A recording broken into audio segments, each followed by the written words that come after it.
اعوذ باللہ من الشیطان الرجیم بسم اللہ الرحمن الرحیم۔ شروع اللہ کے بابرکت نام سے جو بڑا مہربان نہایت رحم کرنے والا ہے۔ حضرت حذیفہ رضی اللہ تعالیٰ عنہ کا جاسوسی کے لیے جانا۔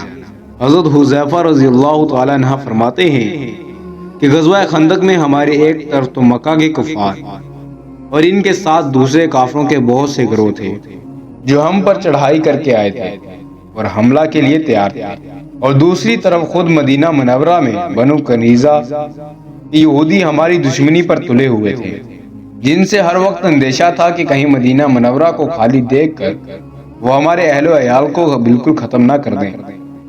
ہم لوگ مدینہ منورہ سے باہر لڑائی کے سلسلے میں پڑے ہوئے تھے۔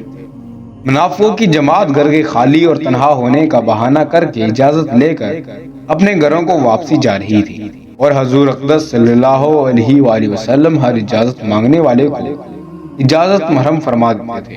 اسی دوران میں ایک رات آندھی اس قدر شدت سے آئی کہ نہ اس حملے سے کبھی اتنی آئی اور نہ اس کے بعد۔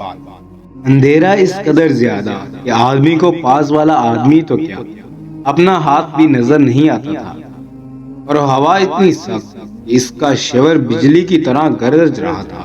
منافقین اپنے گھروں کو لوٹ رہے تھے۔ ہم 300 کا مجمع اس جگہ تھا۔ حضور اقدس صلی اللہ علیہ وآلہ وسلم ایک ایک کا حال دریافت فرما رہے تھے، اور اسی اندھیری میں ہر طرح تحقیقات فرما رہے تھے۔ اتنے میں میرے پاس حضور اکرم صلی اللہ علیہ وآلہ وسلم کا گزر ہوا۔ میرے پاس نہ تو دشمن سے بچاؤ کے واسطے کوئی ہتھیار تھا، نہ سردی سے بچاؤ کے لیے کوئی کپڑا، صرف ایک چھوٹی سی چادر تھی جو اوڑھنے میں گھٹنوں تک آئی تھی، اور وہ بھی میری نہیں بیوی کی تھی۔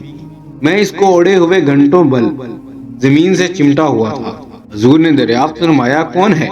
میں نے عرض کیا حذیفہ، مگر مجھ سے سردی کے مارے اٹھا بھی نہ گیا اور شرم کے مارے زمین سے چمٹ گیا۔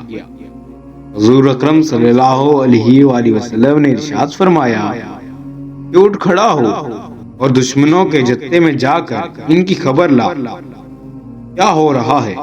میں اس وقت گھبراہٹ، خوف اور سردی کی وجہ سے سب سے زیادہ خستہ حال تھا، مگر تعمیل ارشاد میں اٹھ کر فوراً چل دیا۔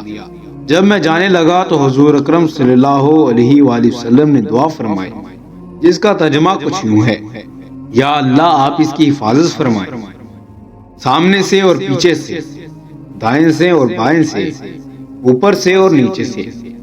حذیفہ رضی اللہ تعالیٰ عنہ کہتے ہیں کہ حضور اکرم صلی اللہ علیہ وآلہ وسلم کا ارشاد فرمانا تھا کہ گویا مجھ سے خوف اور سردی بالکل ہی نہیں تھی، اور ہر قدم پر یہ معلوم ہوتا تھا کہ گویا گرمی میں چل رہا ہوں۔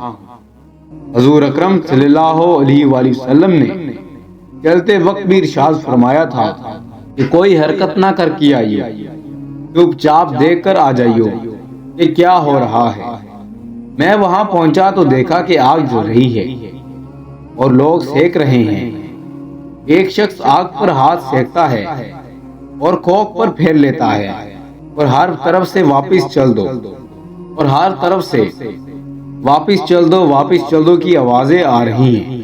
ہر شخص اپنے قبیلے والوں کو آواز دے کر کہتا ہے واپس چلو۔ ہوا کی تیزی کی وجہ سے چاروں طرف سے پتھر ان کے خیموں پر برس رہے تھے، خیموں کی رسیاں ٹوٹتی جا رہی تھیں، اور گھوڑے وغیرہ جانور ہلاک ہو رہے تھے۔ ابو سفیان جو ساری جماعتوں کا اس وقت گویا سردار بن رہا تھا، آگ پر سینک رہا تھا۔ میرے دل میں آیا کہ موقع اچھا ہے، اس کو نپٹاتا چلوں۔ ارکش میں سے تیر نکال کر کمان میں بھی رکھ دیا۔ ان کو شبہ ہوا، کہنے لگے تم میں سے کوئی جاسوس ہے، ہر شخص اپنے برابر والے کا ہاتھ پکڑ لے۔ میں نے جلدی سے ایک آدمی کا ہاتھ پکڑ کر پوچھا تو کون ہے؟ وہ کہنے لگا سبحان اللہ، تو مجھے نہیں جانتا، میں فلاں ہوں، میں فلاں سے واپس آیا ہوں۔ جب آدھے راستے پر تھا تو تقریباً 20 سوار امامہ باندھے ہوئے مجھے ملے۔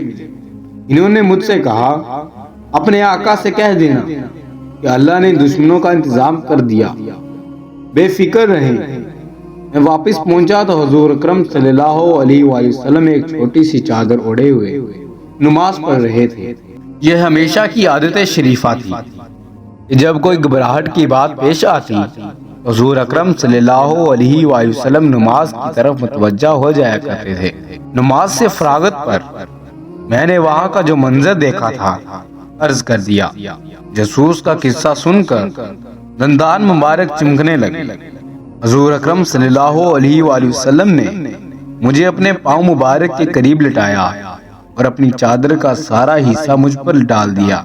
میں نے اپنے سینے کو حضور اکرم صلی اللہ علیہ وآلہ وسلم کے تلوں سے چمٹلایا۔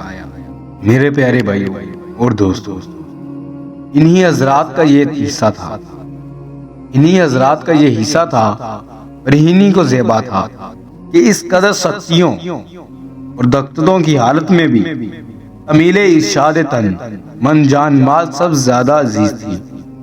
اللہ جل شانہ اور بلا ہدایت مجھے ناپاک کو ان کی اتباع کا کوئی حصہ نصیب فرما دے۔ مزید ایسی ویڈیوز دیکھنے کے لیے ابو بکر آفیشیل وائس چینل کو سبسکرائب کر لیں تاکہ مزید ایسی ویڈیوز کا نوٹیفیکیشن آپ تک بر وقت پہنچتا رہے۔ اس ویڈیو کو لائک کر کے کمنٹ باکس میں اپنی آراء سے آگاہ ضرور کیجیے گا۔ خدا حافظ۔